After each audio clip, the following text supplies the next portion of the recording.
నమస్కారం. తీర్థయాత్ర కార్యక్రమానికి స్వాగతం. మన రాష్ట్రంలో ఉన్న అత్యంత పురాతనమైన క్షేత్రాలలో కొల్లాపూర్ ఒకటిగా విరాజిల్లుతోంది. వివిధ దేవీ దేవతల మహిమాన్విత ఆలయాలతో అలరారుతున్న ఈ దివ్యధామం నాగర్ కర్నూల్ జిల్లాలో ఉంది. నిత్యం దైవనామస్మరణతో రద్దీగా ఉండే ఆ ఆలయ విశేషాలేంటో మనం ఇప్పుడు చూద్దాం. శ్రీ మాధవ స్వామి నామస్మరణతో మారుమ్రోగుతున్న ప్రాచీన క్షేత్రం కొల్లాపూర్.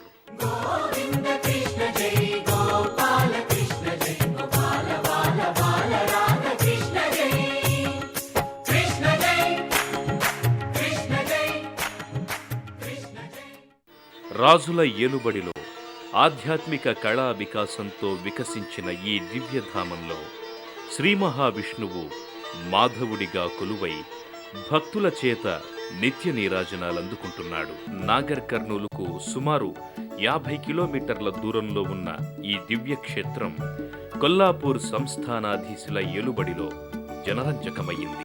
చాళుక్య రాజుల ఆధ్యాత్మిక చింతనకు, కాకతీయ రాజుల మతాభిమానానికి అద్దం పడుతున్న మాధవస్వామి ఆలయం మరో గోకులాన్ని తలపిస్తుంది. ప్రశాంతమైన వాతావరణంలో ఉన్న ఈ ఆలయంలోని ప్రతి మందిరము ఆధ్యాత్మిక అనురక్తిని పెంపొందిస్తుంది. ఇక్కడున్న ప్రశాంత వాతావరణం భక్తులకు కావలసినంత మానసిక ప్రశాంతతను అందిస్తుంది. ప్రస్తుతం ఉన్న మదన గోపాల స్వామి ఆలయం కొల్లాపూర్లో చెప్పుకోదగిన ఆలయాలలో ప్రముఖమైనదిగా విరాజిల్లుతోంది.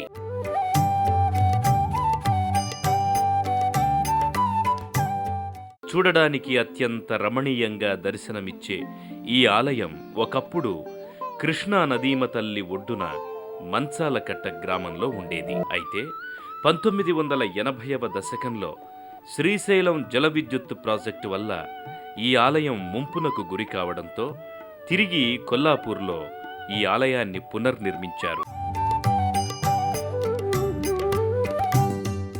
ఈ మాధవస్వామి ఆలయం ఒకప్పుడు జటప్రోలు మదనగోపాల స్వామి ఆలయానికి అనుసంధానంగా ఉండేది. అత్యంత మనోహరంగా కనిపించే ఈ ఆలయం చాళుక్యులు, కాకతీయుల కాలంలో పురోభివృద్ధి సాధించినట్లు చారిత్రక ఆధారాల ద్వారా తెలుస్తోంది. అనంతరం కొల్లాపూర్ సంస్థానాధీశుడైన రాజా జగన్నాథరావు హయాంలో ఈ ఆలయాన్ని పునర్నిర్మించడం జరిగింది. కొల్లాపూర్ సంస్థానాధీశులను సురభి రాజావారిగా పిలుస్తారు. కొల్లాపూర్ ప్రాంతం నుంచి వీరి పరిపాలన క్రీస్తు శకం 16వ శతాబ్దం నుంచి ప్రారంభమయ్యింది. 19వ తరానికి చెందిన మాధవనాయుడు నుంచే జటప్రోలును కేంద్రంగా చేసుకుని కొల్లాపూర్ను పరిపాలించడం ప్రారంభమయ్యింది.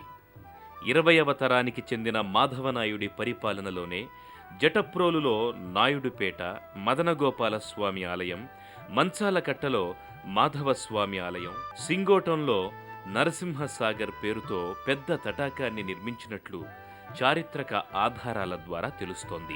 అత్యంత మనోహరంగా దర్శనమిచ్చే మాధవస్వామి ఆలయం చూపరులను అమితంగా ఆకర్షిస్తుంది. ఆలయ ప్రాంగణమంతా పచ్చని వృక్షరాజాలతో ఆహ్లాదకరంగా ఉంటుంది. మాధవస్వామి గర్భాలయానికి ఎదురుగా గరుత్మంతుడు దర్శనమిస్తాడు. ఆ స్వామిని దర్శించుకొని ముందుకు వెళితే మనోహరమైన శిల్పరాజాలతో కూడిన విశాలమైన మండపం దర్శనమిస్తుంది. అలనాటి రాజుల శిల్పకళాభిరుచికి నిదర్శనంగా ఈ మండపం అగుపిస్తుంది. అందమైన చూడముచ్చటను గొలిపే శిల్పాలు, దేవతామూర్తులెన్నో ఈ ఆలయానికి వచ్చే భక్తులకు మానసికానందాన్నిస్తాయి. మండపం పైభాగాన దశావతారాలు దర్శనమిస్తాయి. ఈ మండపాన్ని దాటుకుని ముందుకు వెళితే గర్భాలయం దర్శనమిస్తుంది. గర్భాలయంలో మాధవస్వామి, శ్రీదేవి, భూదేవిల సమేతంగా దర్శనమిస్తారు. భక్తవరదుడైన ఆ స్వామి మురళిని చేతబూని తనను దర్శించే భక్తుల పట్ల కరుణా కటాక్ష వీక్షణాలను పంచుతున్నట్టుగా అగుపిస్తాడు.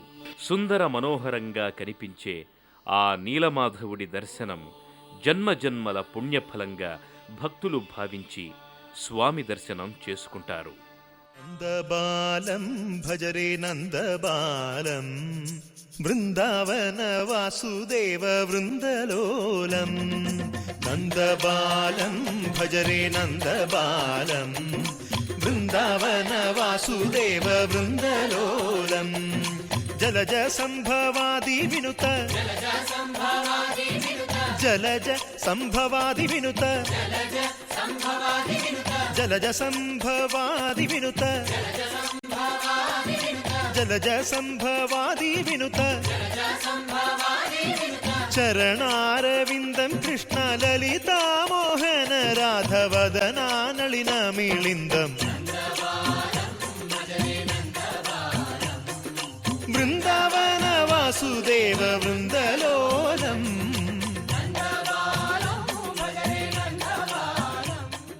కొల్లాపూర్ రాజుల ఏలుబడిలో ఒకప్పుడు నిత్య నూతనంగా విరాజిల్లిన ప్రాచీన నగరం కొల్లాపూర్.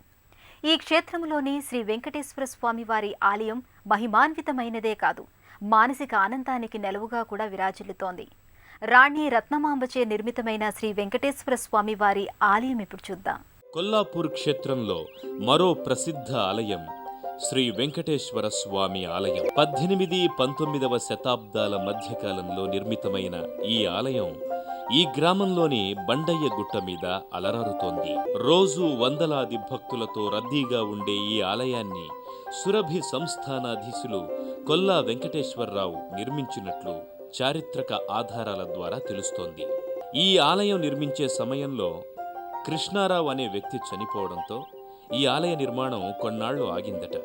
అయితే అనంతర కాలంలో రాణి రత్నమాంబ అసంపూర్తిగా మిగిలిన ఆలయాన్ని పూర్తి చేసినట్టు చారిత్రక ఆధారాల ద్వారా తెలుస్తోంది. ప్రశాంతమైన వాతావరణంలో సురభి సంస్థానానికి సమీపంలో ఉన్న ఈ ఆలయం కింది భాగాన భక్తులకు మహేశ్వరలింగం దర్శనమిస్తుంది. సదా శివనామ స్మరణతో మారుమ్రోగే ఈ ఆలయంలోని మహేశ్వరలింగ దర్శనం సర్వపాపాలను హరిస్తుందని భక్తుల విశ్వాసం. ఆ కారణంగానే ఈ వెంకటేశ్వర స్వామి ఆలయానికి వచ్చిన ప్రతి భక్తుడు ముందుగా ఆ పరమేశ్వరుని దర్శనం చేసుకుంటారు. మందిరానికి సమీపంలో ముడుపుల చెట్టు ఉంది.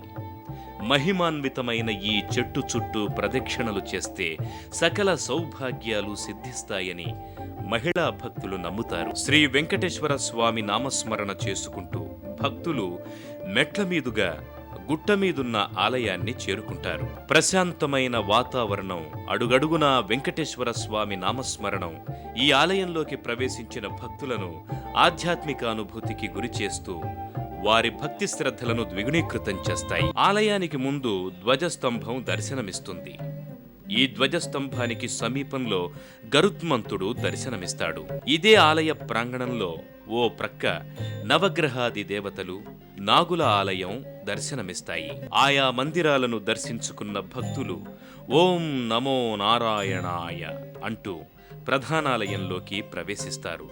నిరంతరం భక్తులతో రద్దీగా ఉండే ఈ ప్రాంగణం నారాయణ మంత్రాలతో, భక్తి గీతాలతో మారుమ్రోగుతుంది. వందలాది మంది భక్తులు ఇక్కడ స్వామివారిని భక్తితో కీర్తిస్తారు.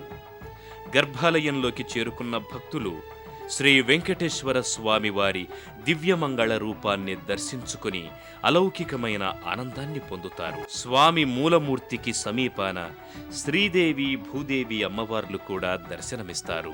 నిరంతరం శ్రీ వెంకటనాథుడి నామస్మరణతో మారుమ్రోగే ఈ ఆలయం తిరుపతిని తలపిస్తుంది. శ్రీ లక్ష్మీ నరసింహస్వామివారు కొలువైన మరో ప్రసిద్ధ క్షేత్రం సింగోటం. కొల్లాపూరుకు సుమారు 10 కిలోమీటర్ల దూరంలో ఉన్న ఈ దివ్యక్షేత్రం జిల్లాలోనే ప్రసిద్ధమైన క్షేత్రంగా విరాజిల్లుతోంది. ఈ దివ్యక్షేత్ర విశేషాలేంటో మనం ఇప్పుడు చూద్దాం.